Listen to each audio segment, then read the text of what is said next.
Today is June 17th in the year 2004. I'm Karen Herman with the Archive of American Television, and it is my great pleasure to be interviewing Mr. Tony Verna here in Century City, California. I'd like to take a few minutes and talk about your early years and influences. And our first question is, what was your name at birth? Anthony Verna, V like Victor, E-R-N-A. Any nicknames? Well, Tony Verna came about because of my initials, then TV. So a lot of guys called me T or TV through the years. So even though I seemed to be Anthony through all my schooling years or whatever, once I got into television, it became TV, so Tony Verna. Any middle name? Later on, Anthony Frederick Verna, which you got it use later? it for business. Well, confirmation with Catholics. When were you born? 11/26/33. Where? Philadelphia, Pennsylvania. What's your father's name? Severino. What do you do? He was a photographer. I'm a son of a photographer, long line of photographers, and that seems to have influenced my career through the years. As a child, working in the studio, I was always around the chemicals, and my brothers were older, and they did split photography all the time, playing cards with themselves and multiple things, and those images would stay in my mind when I start splitting screens and things like that. And I always was looking for the innovative type of thing without the repetition. Careers tend to be repetitive, and I didn't want one of those. What kind of photography did your father do? He was a portrait photographer. He had a studio in Philadelphia and one in New Jersey, Camden, New Jersey. And my brothers went into that, and one brother went into the war as a war photographer who became Ernie Pyle's photographer.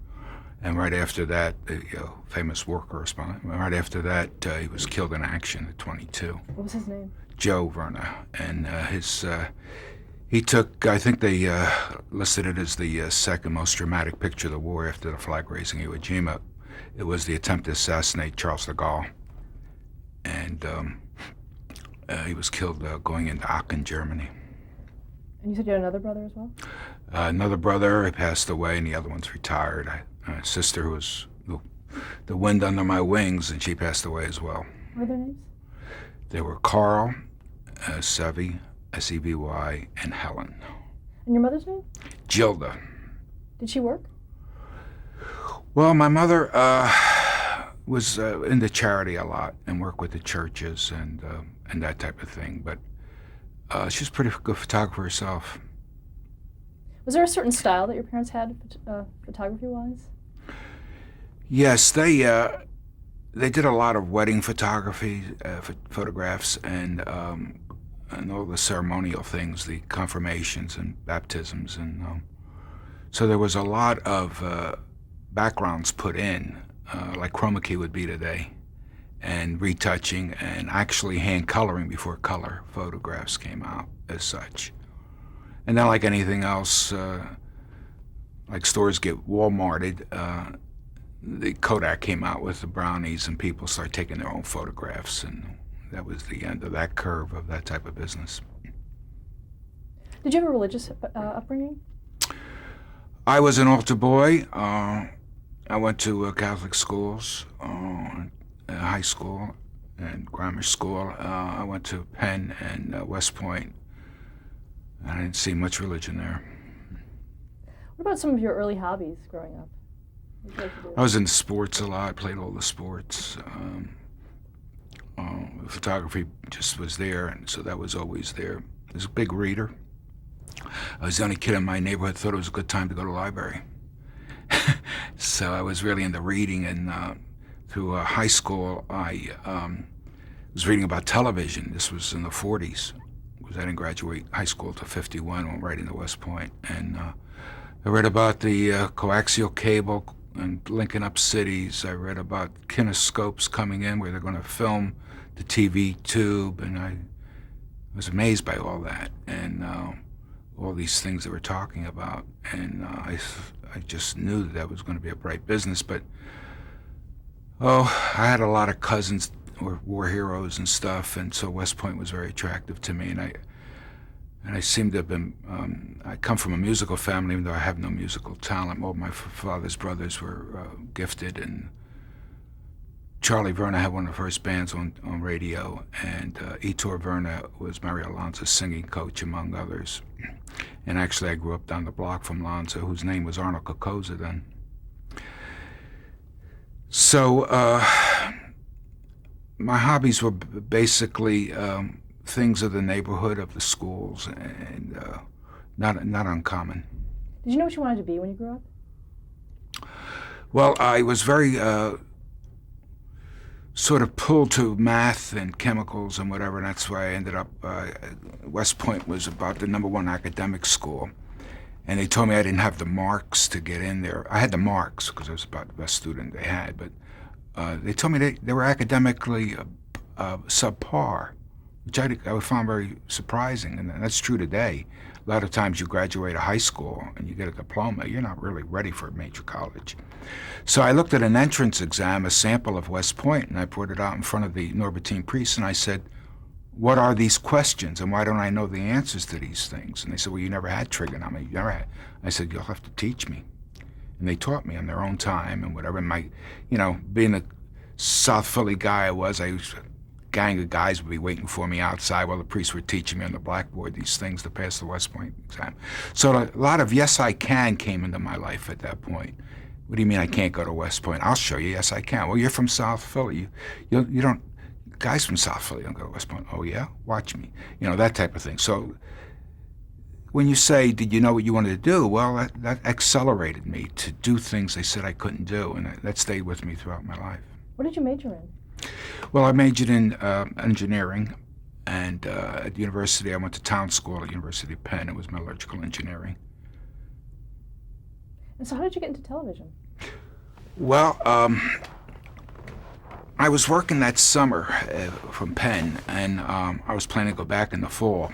I wasn't very happy with metallurgy. I mean, I was interested in things like Hall's process of aluminum, where you extract aluminum from bauxite, and I had this grand plan at 18 years old that I would take it out of common clay and all that crazy stuff. But the people you hung around with were different than me. I mean, they were not my kind of guys, I guess. And when I got into taking a summer job at the circus as a roustabout, where I was moving in props for acts, they even taught me how to rig the high wires and stuff that I can't believe I did now, looking back at. My ambition, real quickly, was to become a floor manager, instead of a roustabout, which I did. Boom, next week. Then I said, well, I'd like to be that assistant director. Boom, I was the assistant director. Before I knew it, they were grooming me to be a director, and the summer wasn't even over, so I wasn't going back to Penn. And somebody from Temple University came and started to talk to me about maybe teaching at Temple. I said, I was thinking of going back to school. I wasn't thinking of teaching. So what I did, I started rapidly advancing, and in those days in television, the local station, this is 1953, put on a massive amount of live programming. It was everything: exercise shows, talk shows, fake cowboy shows, cooking shows, and whatever. I mean, there were shows all over the place. And since you had to switch your own shows, meaning you had to depress the buttons to activate the cameras, and you had to call these cameras with their different lenses and all that, there weren't many guys willing to go up there and do that kind of stuff. And there was a lot of opportunity with that. What was that first station? What was that first job? WCAU-TV. How did you get that Bala job? Kinlan. There was an ad in the paper for roustabouts for working the circus. And I said, well, I'll get my foot in the door. And there was also, when I went to it, somebody said that Bandstand was hiring when I went there. So I went over to Bandstand, and that was before Dick Clark, when Bob Horn had Bandstand. So I said, well, and as I would advise anybody watching this, get your foot in the door, is how to get in this business. So I put my foot in the door at Bandstand, and I met Bob Horn, and I'm all ready to be in show business. He says, I'm having a problem at the door. Can you go over there and help fight off that crowd waiting to get in here to be on camera? So I spent the whole day as a policeman. So I got my foot out of the door and went back and became the circus roustabout and moved very quickly. So how long were you at Bandstand? I just did that one day, and that was enough. Were there any rules that you had to follow in terms of that audience? Well, they were very selective. I think they wanted the better-looking people, etc., to come on in, and they were very conscious of what kind of crowd Bob Horn would have there.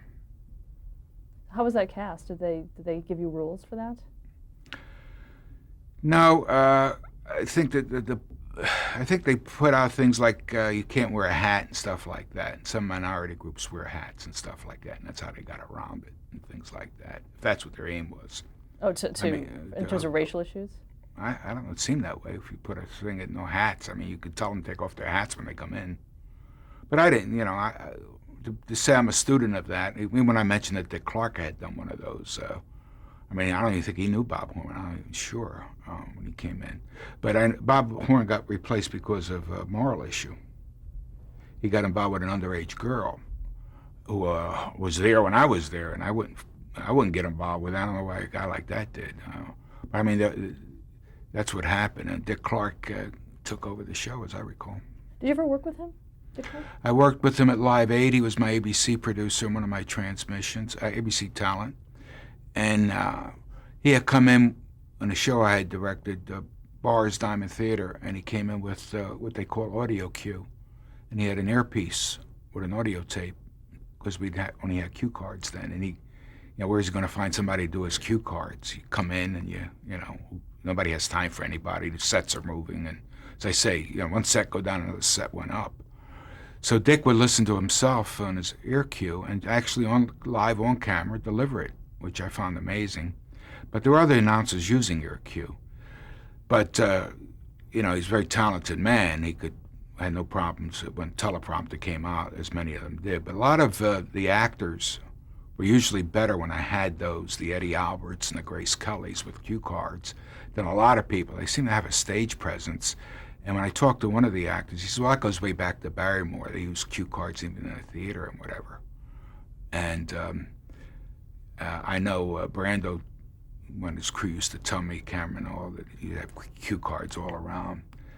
And but then the prompters came out and whatever. I don't know if you bet your life with Groucho Marx, you'll see him looking in the air and you think he's getting inspiration. He's looking at some teleprompter cue card up there. It's that kind of thing. But a lot of them got rattled if something bothered them. Where Grace Kelly, people like that who I met in '94 when she came back from Mogambo, which she shot in '54, which she shot in '53. And she came into Independence Hall for some anniversary show, Sesquicentennial or some crazy thing. And but no matter what was happening behind her, the squeaky floors, which they were very squeaky at Independence Hall, and these big cumbersome cameras, because the cameras were designed after film cameras. The tripods were like film tripods, and the wheels had a mind of their own, unless you lined them up and moved them properly. Now, in the studio, we used pedestals, and the pedestals, by the nature of their weight, with a round bar at the bottom, which you could lift the camera or not, elevate the camera, you could direct it, and they were rather smooth, but in location, it got very rough, which was a problem I had when I did an Edward R. Murrow show, person to person. Okay, we'll talk about that in a minute, but I do want to ask you a little bit more about WCAU. Can you talk about the station when you first joined? What was it like? Extremely competitive. I knew that right from the get-go, nobody liked another guy being singled out, and that became another truism of my life.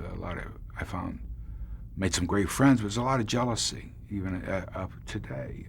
It's just nature of the business, and for young people that are getting ahead, don't let it bother you, because you're going to incur jealousy. I mean, it's just the way it is. And a lot of people don't like other people being singled out. And if they're going to single out somebody, it's usually who they work for, their group, their clique. Why do you think you were singled out so often? I was always doing something different. I was always a fair-haired boy. I was given the best assignments. I would have, let's see, Judd Bailey of CBS and U Beach was sent by Tex Schramm, who became the legendary visionary of NFL, to scout me. Variety shows, ad agencies. People come in and watch me switch cameras and call different. In a studio that day, you also had knobs, so you had to switch your knobs from film to slide chains. Films were 16 millimeter films in master control, and you had to call optical, sound with all that. And the slide chains were drums that rotated, and you got to call that out. And usually you didn't get your copy till late, so I was the director of John Facenda, who became the legendary voice of the NFL films, and he was the big rating star and whatever. And a lot of times we didn't get our copy till the last minute. John had the Rod Serling talent. They could just pick up something and read it. I mean, it's amazing, talents they had.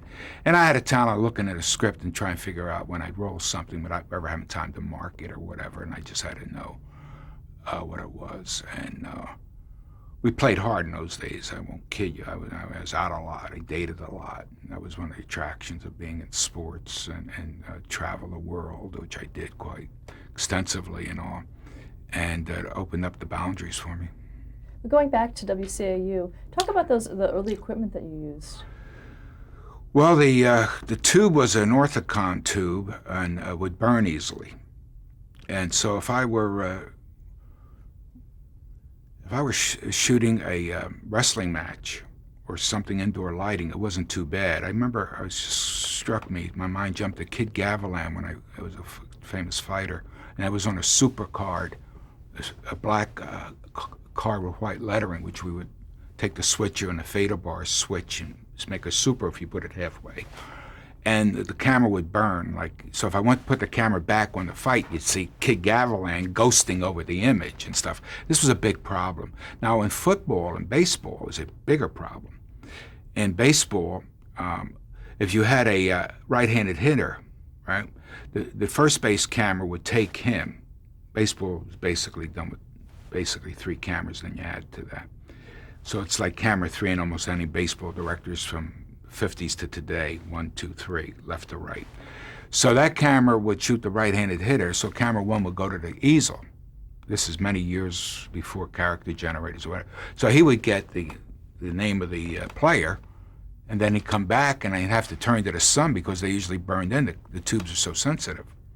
So that was one problem. So you lost cameras that way. Then you lost cameras to other announcers that didn't watch their monitor.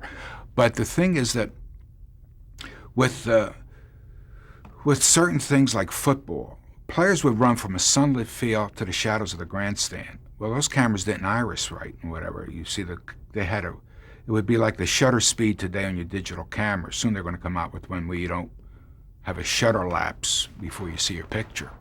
But there was always what would be similar. All of a sudden, your picture went screwy until the video man could get the gain up in the pedestal.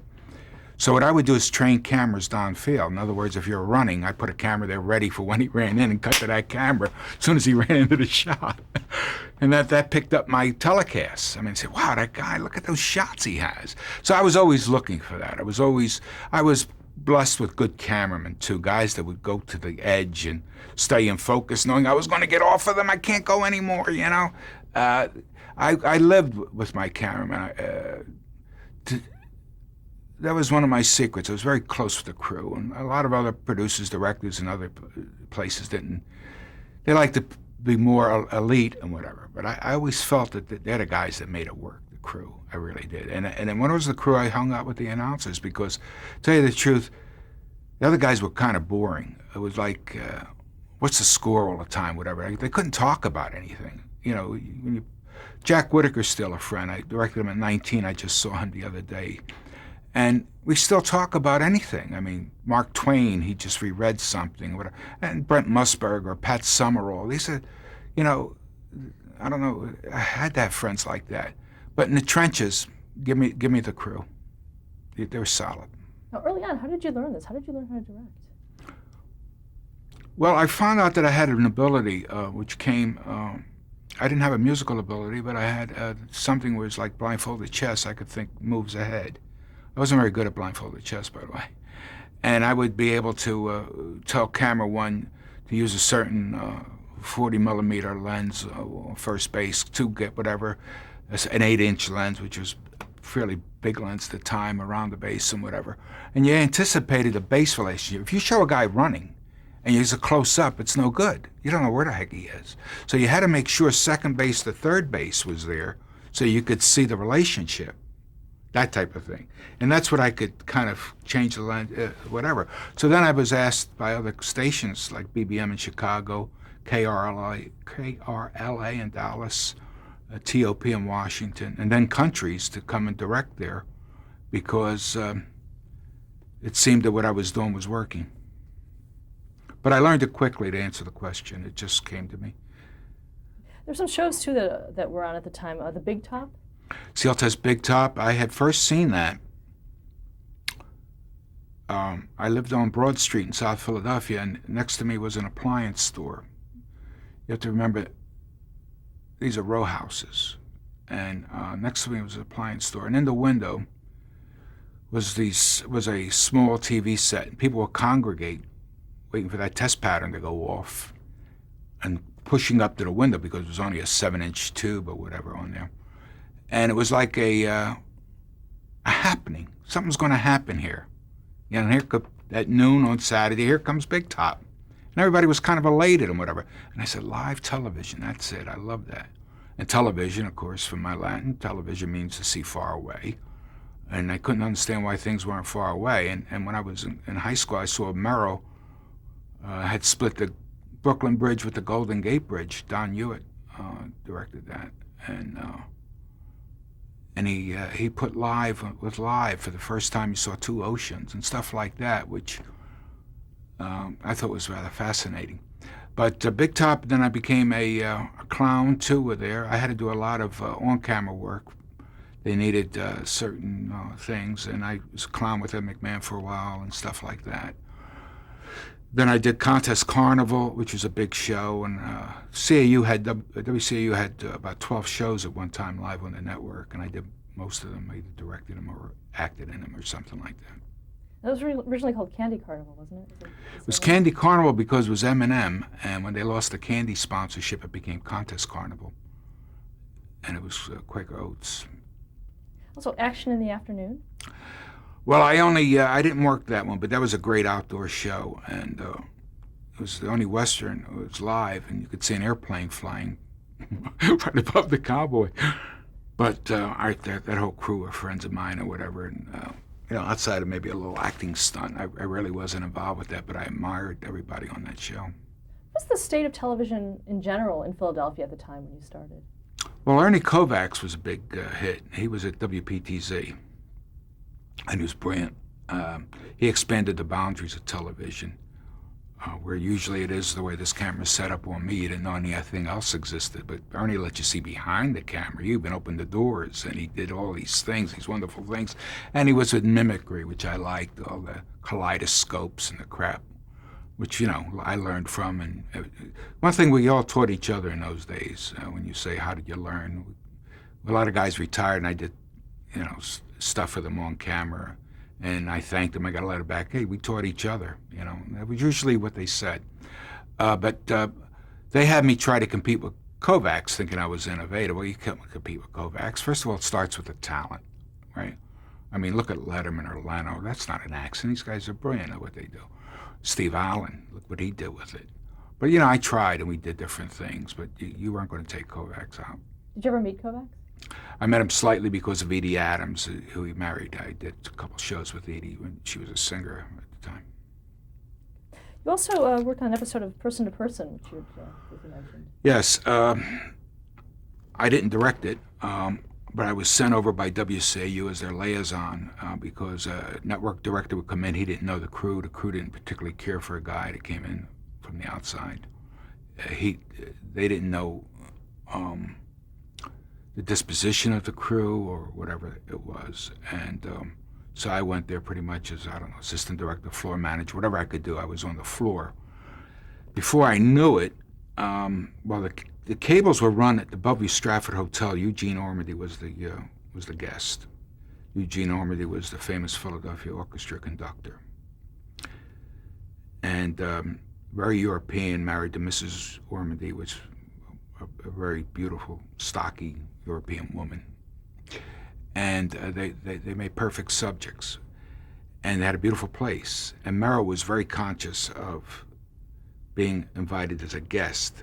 And I had to tell the cameraman, Jesus, don't come in with those cables with the dirt all over them. Because you got to remember, TV cables in those days were like elephant trunks. There was this copper cladding. It was called Tri-X because of 3 coatings around the way it works is the positive is in the core and the negative's on the outside of the copper. That brings the power in and out for the transmission, but these things were terrible. And they had to go up the ash chute above the Stratford Hotel, and people say, what is an ash chute? But in those days, there were ashes because a lot of the heating was done by portable stoves and ashes in the suites. So these guys were loaded with ashes and all, so that was like part of my bandstand of controlling those guys. And now Merrow was no return video in those days, so Merrow's looking at me. The guys in the control room are busy enough trying to figure out what they're doing because they had put cameras in all the different rooms, which was not easy in those days. I give them a lot of credit. So Merrow's talking to me in the chair, and a voice comes out, Tony. Yes, Mr. Merrow. Move the table, please. And I moved the table. Why isn't the camera dollying in? Mr. Merrow, there's a rug there. Take the rug out, Tony. Mr. Merrow, there's a 1,000-pound piano sitting on that rug. So before I know, Mrs. Ormandy goes back first underneath the piano. She says, I left you pull. And I could hear Merrow with a cigarette cough saying, Mrs. Ormandy. But she did it, and we got it, and it was quite an experience. Now, where was Merrow? He was in New York.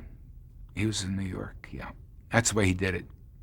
All the feeds were sent back to him, wherever they were. And then later on, I became friends with Charles Collingwood, who took over person to person. He made it more international. He's a great guy. Now, how did that show go off for you? Which one, person to person? Yeah. It went off great. Not to all I did was be like a stage manager. The producing, directing team was super on that. They were great. Did Merrow rehearse any part of the show? He talked it through. That's a good point. He talked through the show. So he walked you through it. It was actually Merrow that walked you through the show.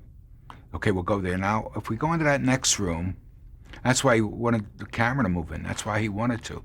I don't think, See It Now and whatever the Fred Friendly created, Merrow didn't really want to do television. It was Friendly that got him to do it. But he certainly was good at it, Merrow. Genius kind of guy. Now, did you have anything to do with the Blacklist? Do you remember? No, nothing. I don't even know anybody was on it. Did you know about it at the time? Oh, I knew about everything at the time. You couldn't stop me from knowing about things. When did you first begin directing sports broadcasts for CBS? Well, I started WCAU in 1953. Before I know it, I was out in the game, so I guess I was actually paid by CBS as the director, as a freelance director, 55, which would have made me 22, just turning 22, because I started September. I would have been 22 that November. So I was about 21 when I started actually doing it. And it was a little scary, and not so much, I wasn't worried about the lenses and the cameras and the rest of that as much as I was worried about the talent. These guys were my grandfather's age. They weren't even my contemporaries. Later on I got along great with Mantle, and DiMaggio was a little bit older, but Dizzy Dean and Red Grange. Red Grange was like Jim Thorpe. What are we talking about here? So working with those guys was intimidating at first. Let's stop there to change the tape.